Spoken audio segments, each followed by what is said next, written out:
कक्षा द्वादश गणित के अगले वीडियो में आप सभी भैया बहनों का स्वागत है। आज हम सभी इनवर्स ट्रिग्नोमेट्रिकल फंक्शन के बारे में अध्ययन करेंगे।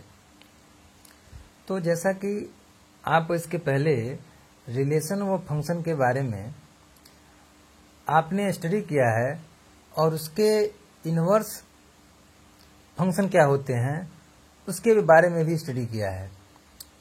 यदि हम दो नंबर का एडिशन करें, दो एल्जेब्राइक क्वांटिटीज को या एक एल्जेब्राइक और एक न्यूमेरिकल क्वांटिटी को अगर हम इसका समेशन करते हैं तो समेशन करने के बाद भी हमको एक फंक्शन ही प्राप्त होता है। तो आइए हम इसको एग्जाम्पल के माध्यम से समझेंगे कि आखिर ये फंक्शन है क्या। तो इसके लिए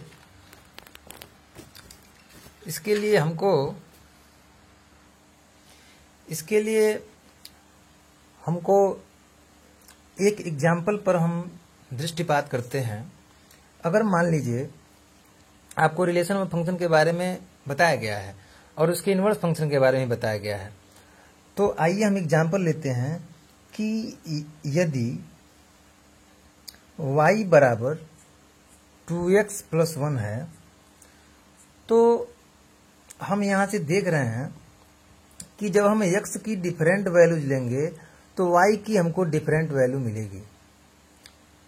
यानी जब x की डिफरेंट वैल्यू लेंगे तो y की डिफरेंट वैल्यू मिलेगी। तो इसे हम फंक्शन ऑफ x भी कह सकते हैं, यानी ये y को हम फंक्शन ऑफ x भी कह सकते हैं। fx बराबर 2x प्लस 1। अब यदि मान लीजिए इसमें इन दोनों में देख लीजिए, अगर हम x की वैल्यू को 1 लेंगे तो हमको y की वैल्यू मिल जाएगी 2 इंटू 1 प्लस 1 इक्वल 3। अगर हम x की वैल्यू 2 लेते हैं तो इसी प्रकार y की वैल्यू मिल जाएगी 5। अगर x की वैल्यू 3 लेते हैं तो हमको y की वैल्यू मिल जाएगी क्या, 7। इसी तरह से हम 4, 5, 6, 7, 8, 9 तमाम वैल्यूज लेंगे तो हमको y की डिफरेंट टाइप की वैल्यूज हमको उसके अकॉर्डिंग मिलती जाएंगी। इसके बाद हमने ये भी पढ़ा है, डोमेन और रेंज के बारे में पढ़ा है। यानी डोमेन और रेंज क्या कहता है, जिसमें हम x की वैल्यू लेते हैं, जो x की वैल्यू लेंगे वो सब डोमेन में आएगा और फंक्शन की जो वैल्यू होगी अर्थात y की जो वैल्यू होगी, इसकी ये y की वैल्यू का ये चाहे f की वैल्यू का ये सेम है, तो y की जो वैल्यू होगी उस y की वैल्यू को हम मतलब फंक्शन की वैल्यू को हम रेंज कहते हैं। तो अगर हम यहाँ पर मान लीजिए अगर हम ये प्रतिचित्रण वाला इसको दर्शाएं तो ये 1 है, 2 है, 3 है, ऐसे बहुत वैल्यू आएंगी। तो हमको 1, 2, 3 पे वैल्यू मिली है 3, 5 और 7। ये कहलाएगा डोमेन और ये कहलाता है रेंज। यानी 1 पे वैल्यू मिल रही है 3, 2 पे वैल्यू मिल रही है 5, 3 पे वैल्यू मिल रही है 7।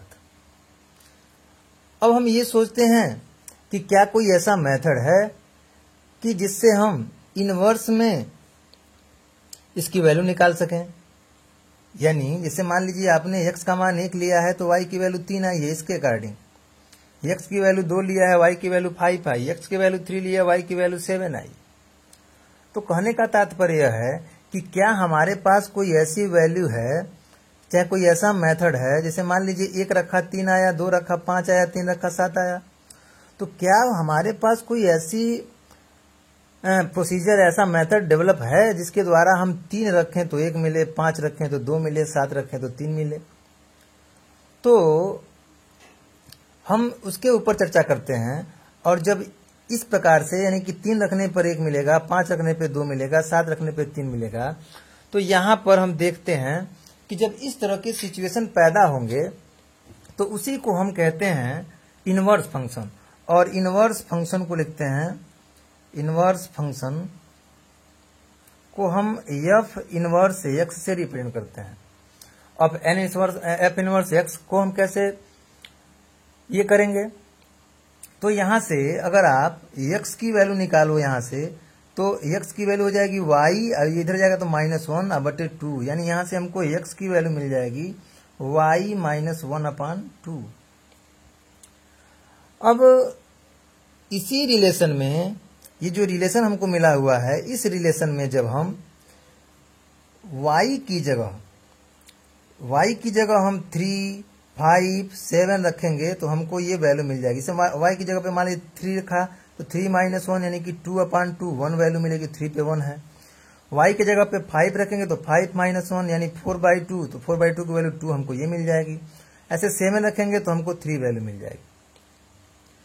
तो मतलब ये है कहने का कि जब यहाँ पर हम y की वैल्यू को ये पुट करेंगे तो हमको x की वैल्यू मिल जाएगी। अभी जिस मेथड की हम बात कर रहे थे कि क्या हमारे पास कोई ऐसा मेथड है जिससे हम इसके इनवर्स को फाइंड कर सकें, तो यही विधि है। तो अगर मान लीजिए यहां से हम देखेंगे तो यहां से हमको क्या मिलेगा, हमको एक दूसरा प्रतिचित्रण मिलता है। देखिए y की वैल्यू अगर हमने मान लीजिए 3 रखा तो 3 रखेंगे यहाँ पे तो x की वैल्यू 1 मिल जाएगी। y की वैल्यू अगर मान लीजिए 5 रखा तो 5 - 1 यानी 4/2 की वैल्यू मिल जाएगी 2, यानी 5 पे क्या मिलेगा 2, 3 पे 1 मिला, 5 पे 2 मिला। और ऐसे 7 रखेंगे हम यहाँ पर 7 - 1, तो हमको 7 रखने पे 7 रिलेट होगा किससे, 3 से रिलेट होगा। 7 - 1/2 यानी 6/2 = 3। अब देखिए आप इसे देखें और इसे देखें। यहां पर ये डोमेन है और ये रेंज है, यहां पर यह डोमेन है और यह आपका रेंज है। आप देख पा रहे हैं इन दोनों प्रतिचित्रणों को देख के आपको समझ में ये आ रहा होगा कि यहाँ पर जो डोमेन है वो यहाँ पे रेंज बन गया है और यहाँ का रेंज यहाँ डोमेन बन गया है। तो कहने का मतलब ये है कि जब डोमेन रेंज में और रेंज डोमेन में कन्वर्ट हो जाता है, यानी ये स्थिति हमारे पास केवल तभी बन रही है कि जब ये फंक्शन कैसा है 1, 1 है। देखिए 1 का 1 से मैपिंग है, यहाँ पर 1 का 1 से मैपिंग है, यानी जब हमारा फंक्शन 1, 1 होगा तो इस सिचुएशन में हम उसका इनवर्स फाइंड कर सकेंगे। 1, 1 हो और आंटो हो, आंटो का मतलब कोई रेंज का कोई एलिमेंट ऐसा नहीं हो जो रिलेटेड ना हो, तो यहाँ पे सब रिलेटेड है। तो जब फंक्शन 1, 1 होगा और आंटो होगा तो इस कंडीशन में हम उसके इनवर्स फंक्शन को ज्ञात कर पाएंगे। ये पहला और दूसरा हमको यही सिखा रहा है कि इनवर्स फंक्शन को प्राप्त करने के लिए उस फंक्शन को क्या होना पड़ेगा, 1, 1 होना पड़ेगा, 1, 1 यानी 1 का 1 से रिलेशन हो। और दूसरा क्या होना पड़ेगा दूसरा उसको आंटो होना पड़ेगा। आंटो का मतलब ये होता है कि ये जो दूसरा वाला जो समुच्चय है, इस समुच्चय का कोई भी अवयव खाली ना हो।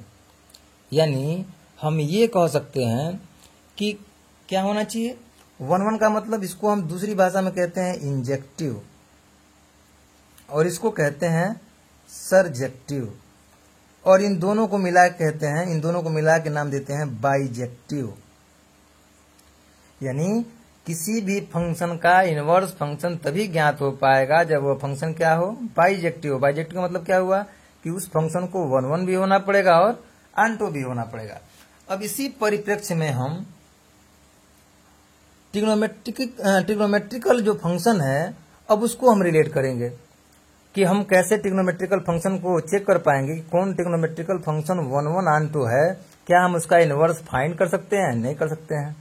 तो इसके लिए मान लीजिए हम एक एग्जाम्पल लेते हैं, एक फंक्शन लेते हैं। मान लीजिए हम ले रहे हैं y बराबर sin x। तो यहां पर आप देख रहे हैं इसमें जब अगर हम यहाँ पर x की वैल्यू को 0 डिग्री लें तो sin 0 की वैल्यू क्या मिल जाएगी, यानी y का मान मिल जाएगा y का मान 0। अगर x की वैल्यू को पाई ले लें तो sin पाई की वैल्यू क्या होती है, 0 होती है, यानी कि हमको y का मान 0 मिलेगा। अगर हम x की वैल्यू को 2 पाई ले लें तो इस कंडीशन में भी y का मान sin 2 पाई का मान भी 0 होता है। अगर हम x का मान -पाई ले लें तो हम देखेंगे y की वैल्यू हमको 0 मिलेगी। अगर x का वैल्यू π/2 ले लें तो sin π/2 का मान होता है 1, यानी y की वैल्यू यहाँ पर 1 मिलेगी। अगर x की वैल्यू हम -π/2 ले लें तो y की वैल्यू -1 मिलेगी। यानी हम यहाँ से ये देख रहे हैं कि डोमेन में कोई भी रियल नंबर लेंगे हम तो डोमेन में कोई भी यहां पर इसका डोमेन क्या होगा, इसका डोमेन ये होगा डोमेन ऑल रियल नंबर,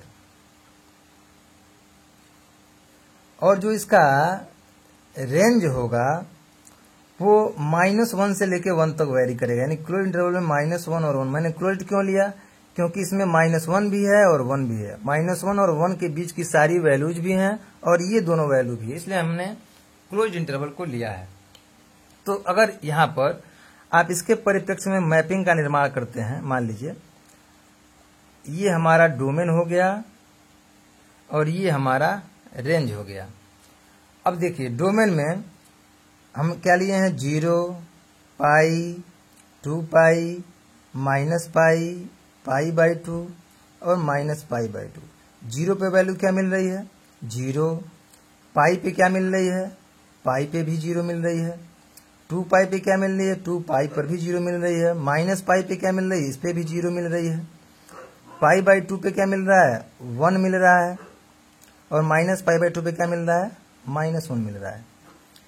तो यहाँ पर थोड़ा ध्यान देने की बात यह है कि आप देख रहे हैं 0 पर भी 0, पाई पर भी 0, 2 पाई पर भी 0, -पाई पर भी 0, यानी यहाँ पर कई ऐसे डोमेन की वैल्यूज हैं जिस पर हमारी वैल्यू क्या मिल रही है फंक्शन की, 0।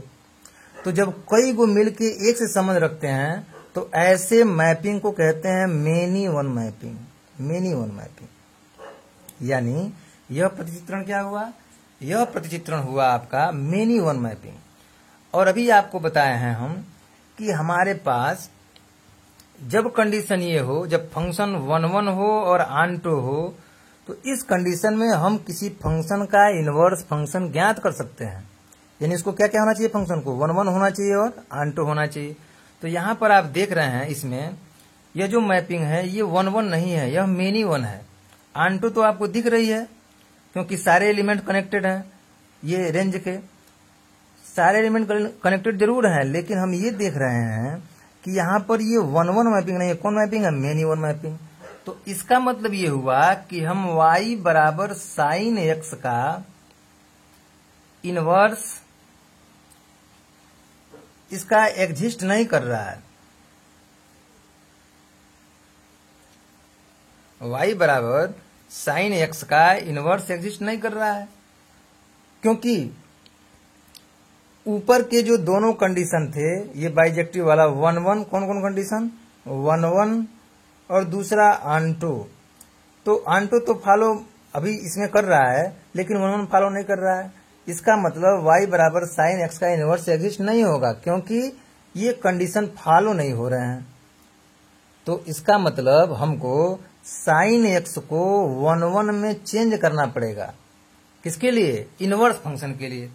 यानी y बराबर साइन x को, इस फंक्शन को 1 में और आंटो में जब तक आप चेंज नहीं करेंगे तब तक हम y बराबर साइन x का इनवर्स नहीं ज्ञात कर सकते।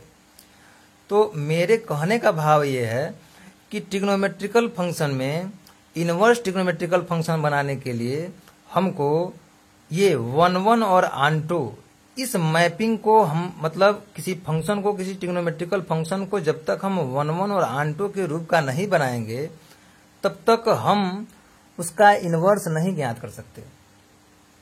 यानी इस चैप्टर का नाम है इनवर्स ट्रिग्नोमेट्रिकल फंक्शन। तो इनवर्स ट्रिग्नोमेट्रिकल फंक्शन में यानी कि कोई भी फंक्शन को इनवर्स उसका प्राप्त करने के लिए हमको पहले उस फंक्शन को 1 बनाना पड़ेगा और क्या बनाना पड़ेगा, आंटो।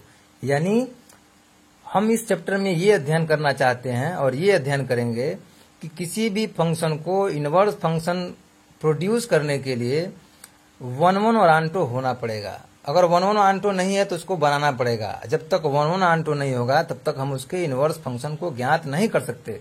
सेम वही कंडीशन ट्रिग्नोमेट्रिकल फंक्शन के लिए भी है। यानी कोई भी ट्रिग्नोमेट्रिकल फंक्शन जब तक 1 आंटो नहीं होगा तब तक हम उसका इनवर्स फाइंड नहीं कर सकते। तो अब इसके बाद अगले वीडियो में हम चर्चा करेंगे कि y बराबर साइन x को कैसे हम इसका इनवर्स फंक्शन यानी इसका इनवर्स हम कैसे प्राप्त करेंगे, उसके लिए हमको क्या तरकीब अपनानी होगी, तो हम अगले वीडियो में चर्चा करेंगे। धन्यवाद।